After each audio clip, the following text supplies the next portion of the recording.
నమస్కారం. ఉపాధ్యాయ వృత్తిని ఎంచుకుని భవిష్యత్ తరాలను తీర్చిదిద్దాలనుకునే ఆశావహుల కోసం రూపొందించిన ఈ ప్రత్యేక విశ్లేషణకు స్వాగతం. భారతదేశంలో ముఖ్యంగా 2 తెలుగు రాష్ట్రాల్లో టీచర్ అవ్వాలంటే ముందుగా వినిపించే 2 ప్రధాన అర్హతా పరీక్షలు ఏపీటెట్ మరియు సీటెట్. అసలీ రెండింటి మధ్య ఉన్న అసలైన వ్యత్యాసాలేంటి? దేని స్టాండర్డ్స్ ఎలా ఉంటాయి? ఇలాంటి సందేహాలన్నింటినీ ఎలాంటి గందరగోళం లేకుండా ఈరోజు మనం చాలా స్పష్టంగా, వివరంగా తెలుసుకుందాం. ఈ విశ్లేషణలో మనం ప్రధానంగా 2 మార్గాలు, వాటి మధ్య ఉన్న తేడాలు, అర్హతలు, సిలబస్ పోలికలు మరియు చివరగా ఏ మార్గాన్ని ఎంచుకుంటే మంచిది అనే అంశాలను వరుసగా చూద్దాం. మొదటి విభాగం, ఉపాధ్యాయ వృత్తిలోకి అడుగుపెట్టే ముందు అసలు ఈ రాష్ట్ర మరియు జాతీయ స్థాయి సర్టిఫికేషన్ల మధ్య ఉన్న ప్రాథమిక తేడాలేంటో అర్థం చేసుకుందాం. మనమెంచుకునే మొదటి మార్గం ఏపీటీఈటీ, అంటే Andhra Pradesh state teacher eligibility test. Andhra Pradesh రాష్ట్ర ప్రభుత్వ పాఠశాలల్లో టీచర్గా స్థిరపడాలి అనుకునేవారి కోసం రాష్ట్ర విద్యాశాఖ దీన్ని ప్రత్యేకంగా నిర్వహిస్తుంది. డిఎస్సి ద్వారా ఆశించిన స్టేట్ గవర్నమెంట్ టీచర్ పోస్ట్ సాధించాలంటే ముందుగా ఈ పరీక్షలో ఖచ్చితంగా పాస్ అవ్వాల్సిందే. ఇక రెండవది, ఏకంగా జాతీయ స్థాయిలో అవకాశాల తలుపులు తెరిచే CTET, central board of secondary education, అంటే మనందరికీ తెలిసిన సిబిఎస్ఈ నిర్వహించే ఈ ప్రతిష్టాత్మక పరీక్ష ద్వారా కేంద్రీయ విద్యాలయాలు, నవోదయ విద్యాలయాలు లాంటి సెంట్రల్ గవర్నెన్స్ స్కూల్స్లో బోధించడానికి మనకు అర్హత లభిస్తుంది. రెండవ విభాగం, అసలు ఏపీటెట్ మరియు సీటెట్ని పక్కపక్కన పెట్టి చూస్తే ప్రాక్టికల్గా వాటి మధ్య ఉన్న తేడాలు ఏంటి? ఇక్కడ మనం 2 పరీక్షల మధ్య ఉన్న ప్రధానమైన పోలికలు, తేడాలు స్పష్టంగా అర్థం చేసుకోవచ్చు. నిర్వహించే సంస్థల పరంగా ఇవి రాష్ట్ర మరియు కేంద్ర ప్రభుత్వాలుగా వేరైనప్పటికీ ఎగ్జామ్ మోడ్ మాత్రం ఒకటే. ఈ 2 ఆన్లైన్, కంప్యూటర్ బేస్డ్ పరీక్షలే. ఇందులో ఆనందించదగ్గ మరో బెస్ట్ పాయింట్ ఏంటంటే, ఒక్కసారి క్వాలిఫై అయితే చాలు, ఆ సర్టిఫికెట్లకు లైఫ్ టైం వ్యాలిడిటీ ఉంటుంది. అన్నిటికంటే పెద్ద ఊరటేంతో తెలుసా? ఈ 2 పరీక్షల్లోనూ ఎలాంటి నెగటివ్ మార్కింగ్ విధానం అస్సలు లేదు. హమ్మయ్యా అనిపిస్తుంది కదూ. మూడవ విభాగం, ఎలిజిబిలిటీ అండ్ క్వాలిఫైయింగ్ మార్క్స్. అసలు ఈ పరీక్షలు రాయడానికి కనీస అర్హతలేంటి? ఎన్ని మార్కులు సాధించాలి? ఇక్కడ మనం 2 రకాల పేపర్ల గురించి మాట్లాడుకోవాలి. పేపర్ 1 అనేది 1 నుండి 5వ తరగతి వరకు పాఠాలు చెప్పే ప్రైమరీ టీచర్ల కోసం. వీరికి బేసిక్గా ఇంటర్మీడియట్తో పాటుగా డిఎల్ఎడ్, టీటీసీ లేదా డిఈడి లాంటి అర్హత ఉండాలి. ఇక పేపర్ 2 అనేది 6 నుండి 8వ తరగతి వరకు బోధించే అప్పర్ ప్రైమరీ టీచర్ల కోసం. దీనికి తప్పనిసరిగా ఏదైనా డిగ్రీతో పాటు బిఎడ్ పూర్తి చేసి ఉండాలి. ఇది ప్రాథమిక నియమం. అయితే కేవలం ఆ సర్టిఫికెట్లు ఉంటే సరిపోదు.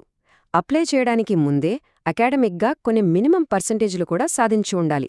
జనరల్, ఓసీ మరియు బీసీ కేటగిరీ అభ్యర్థులకు వారి ముందు చదివిన డిగ్రీలలో కనీసం 50% మార్కులు అవసరం. అదే ఎస్సీ, ఎస్టీ మరియు పీహెచ్ అభ్యర్థులకు అయితే కాస్త సడలింపుంటుంది. వీరికి 45% మార్కులు ఉంటే సరిపోతుంది. సరే, ఎగ్జామ్ రాయడానికి అర్హత వచ్చేసింది. మరి పాస్ అవ్వాలంటే పరిస్థితేంటి? ఇక్కడ ఖచ్చితమైన క్వాలిఫైయింగ్ మార్క్స్ ఉంటాయి. మొత్తం 150 మార్కులకు గాను పాస్ మార్కుల లెక్కలు ఇలా ఉంటాయి. ఓసీ అభ్యర్థులు ఖచ్చితంగా 60% అనగా 90 మార్కులు సాధించాలి. బీసీ అభ్యర్థులకు 50% అంటే 75 మార్కులు రావాలి.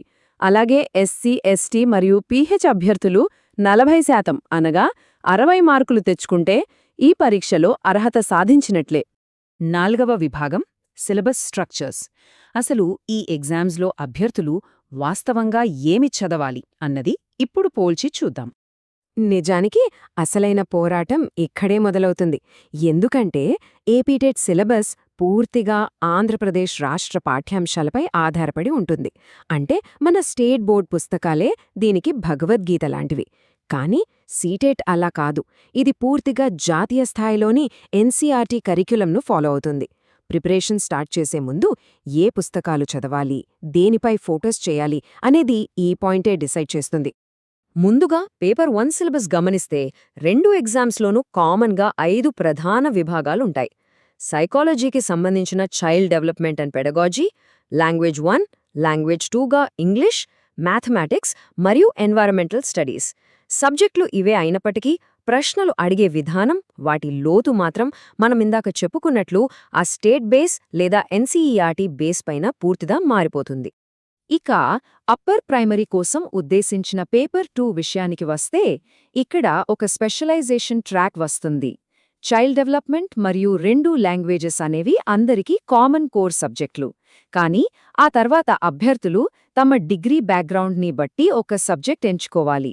సైన్స్ బ్యాక్గ్రౌండ్ వారు మ్యాథమెటిక్స్ అండ్ సైన్స్ ట్రాక్ తీసుకుంటే, ఆర్ట్స్ వారు హిస్టరీ, జాగ్రఫీ లాంటివి ఉండే సోషల్ స్టడీస్ ట్రాక్ ఎంచుకుని అందులో తమ పట్టును నిరూపించుకోవాల్సుంటుంది.